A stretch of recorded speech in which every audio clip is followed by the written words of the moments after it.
Hello everyone, welcome back to my channel anime lovers UK पे। अगर आप इस चैनल पे न्यू हैं तो प्लीज सब्सक्राइब करें, लाइक करें, कमेंट करें। तो फ्रेंड, आज हम एक न्यू स्टोरी एक्सप्लेन करेंगे जिस मानवा का नाम है डेंजरस होस्टेस। और ये स्टोरी काफी ज्यादा अमेजिंग है और यूट्यूब पे भी इसे कोई एक्सप्लेन नहीं करा है, तो मैं इसे एक्सप्लेन कर रही हूँ। स्टोरी के स्टार्ट में हम एक छोटा सी घर देखते हैं जो कि चिल्लाते हुए कहता है, भागो।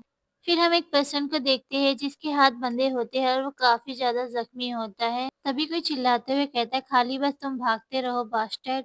एंड फ्रेंड, ये हमारा मेन लीड है। तभी कोई दूसरा पर्सन उसे हंटर मारते हुए कहता है, कुछ दिनों तक तुम ब्रोथल में बच जाने के बाद तुम्हारी हिम्मत कैसे हुई कि तुम वहाँ से भाग जाओ, और उन ब्रोथल के लोगों ने मुझे अभी तक पैसे भी नहीं दिए हैं। और फिर वो हंटर से मारने लगता है हमारे मेन लीड को, और वो फिर उसे मारते हुए कहता है, तुम खाली बस पैसे को खत्म करने वाली चीज हो, तुम्हें शर्म आनी चाहिए। और तुम्हारी मॉम भी तुम्हारी जितनी ही बेकार है, और बेकार काफी सालों से हो गए हो। और फिर वो उसके चेस्ट पे हंटर मारते हुए कहता है, एक डॉग तो मुझे रोटी लाकर दे सकता है, लेकिन तुम क्या कर सकते हो? मैंने तुम्हें इतने लंबे समय से पाला है और फिर भी तुमने मेरे लिए कुछ भी नहीं कमाया। तुम्हें रखने का क्या ही फायदा है, इसका कुछ मतलब नहीं बनता है। तभी हमारा मेल लीड उन लोगों को काफी गुस्से में देखता है और वो काफी ज्यादा जख्मी भी होता है। फिर हमें दो पर्सन दिखाए जाते हैं जो हमारे मेल लीड के मॉम एंड डैड होते हैं। मेल लीड के डैड गुस्से में कहते हैं, उसकी हिम्मत कैसे हुई मुझे इस तरह देखने की। तभी ही मॉम अपने हस्बैंड को रोकते हुए कहती है, अरे तुमने उसे इतनी बेरहमी से क्यों पीटा है? फिर वो आगे कहती, अगर हम उसे पीट पीट कर ऐसे ही मार डालेंगे तो हम उसे पैसे के लिए कैसे बचा सकते हैं, बंद करो मारना।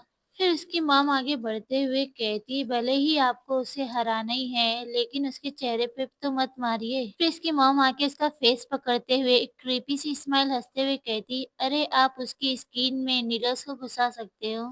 फिर सडनली वो ईवल सी स्माइल हंसते हुए अपने बेटे से कहती, बस नाखून से उसे नोचिए और इसके शरीर में पूरी नीडल्स चुबा दीजिए, और थोड़ा सी इसके ऊपर मिर्च वाला पानी डालिए और फिर से उसके बदन में सभी जगह पे नीडल्स डालिए और फिर उन नीडल्स को बाहर निकाल लो, और इस तरह उसे काफी ज्यादा दर्द महसूस होगा और फिर भी वो नहीं मरेगा। वो जो हर बार भाग जाता है, उसे ये वार्निंग याद रखनी चाहिए। इसे सुन के हमारा मेन लीड अपनी मॉम के हाथ में बाइट कर लेता है। तभी उसकी मॉम दर्द से चिल्लाते हुए कहती, अरे जानवर, तुम्हारी हिम्मत कैसे हुई मुझे काटने की? अपने दांतों को तुम ढीला करो। तभी उसके डैड आते हैं और उसे किक मारते हुए दूर फेंक देते हैं और चिल्लाते हुए कहते हैं, तुम बकवास हो, धिक्कार है, तुम मेरा ही मांस हो और मुझे तुम्हें सबसे घटिया गुलाम की तरह एक ब्रोथल में बेच देना चाहिए था। तभी ही मेन लीड की मॉम अपने हाथों को पकड़ते हुए कहती हो, उसे ब्रोथल में बेचने की जरूरत नहीं है, और इस पहाड़ पे एक बैचलर है जिसे गुलाम की जरूरत है, तो उसे गुलाम की जगह पे बेच दो।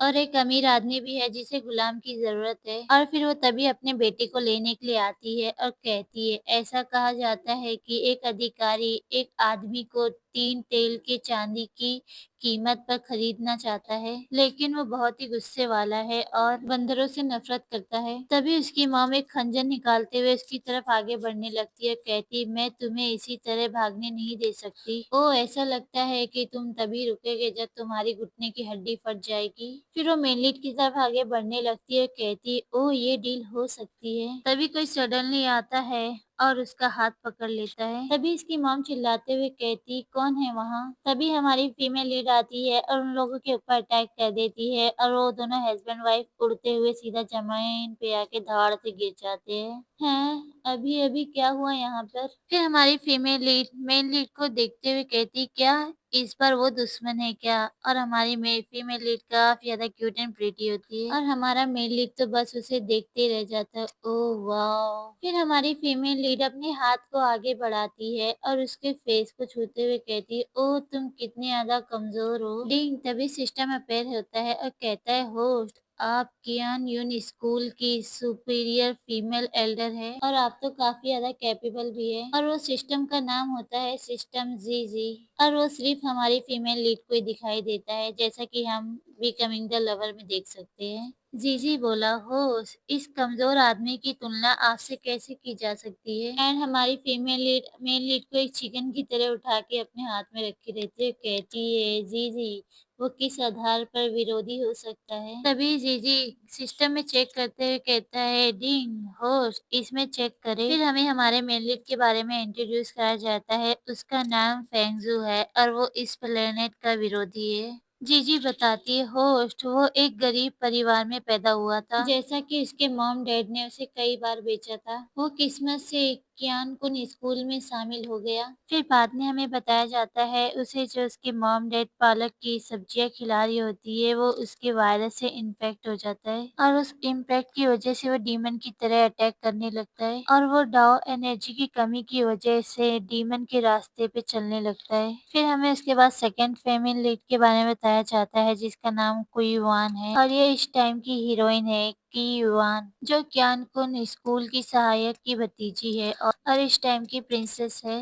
और पूरी तरीके से एरोगेंट हो चुकी है और वो कियान कुन स्कूल की सहायक होने के लिए समर्पित है और फैंग जो भी उनके फैन में से एक है। फिर हमारे फीमेल लीड के बारे में बताया जाता है कुई वान उसे चिल्लाते हुए कहती है ओ तुम जुआन किंग ताविश मास्टर हो, कियान कुन स्कूल के बावजूद भी तुम बहुत ही ज्यादा जिद्दी हो। और वो हमारी फीमेल लीड हीरोइन को कहती है ओ तुम हर समय मुझ पर हमला करती रहती हो, तुम खुद हर मेरे रास्ते की रुकावट हो। सिस्टर जीजी तभी आगे बताती हो उसकी युआन ने डीमन फेंगजाओ के साथ हाथ मिला लिया और उसकी पावर का गलत इस्तेमाल किया और वो दोनों एक साथ काम करने लगे और आपको क्लिफ से नीचे गिरा दिया वो लोग ने साथ मिलकर। प्रेजेंट में फिर हमारी हीरोइन हमारी फेंगजाओ को पेपर स्प्रे मारती उसकी आंखों में, तभी सिस्टम जीजी रोकते हुए कहती होस्ट आपका काम है उसे फायदा पहुंचाना ना कि नुकसान, और होस्ट आपको क्यूआन की पाखंडी चेहरे को उसके सामने लाना है और हमारे हीरो फेंगजाओ को बुरा काम करने से रोकना है होस्ट। और फिर जीजी आगे कहती होस्ट अगर आप टास्क को करने से इनकार करती है तो आपकी आत्मा हमेशा के लिए इसी एंशियंट टाइम में फंसी रहेगी और आप वापस प्लेनेट अर्थ में वापस नहीं जा पाओगे। तो फ्रेंड ये चैप्टर मैं यहीं ख़त्म करती हूँ। थोड़ा मेरे एयरफोन में प्रॉब्लम हो गई है, इस वजह से मैं इसका नेक्स्ट चैप्टर जल्द ही और लॉन्ग वीडियो इसका बना के अपलोड करूँगी। अगर आपको ये मांगा अच्छा लगता है तो प्लीज़ मुझे कमेंट करके बताएं और आप सभी अपना ख्याल रखें। फिर मिलते हैं अगली वीडियो में। Bye bye.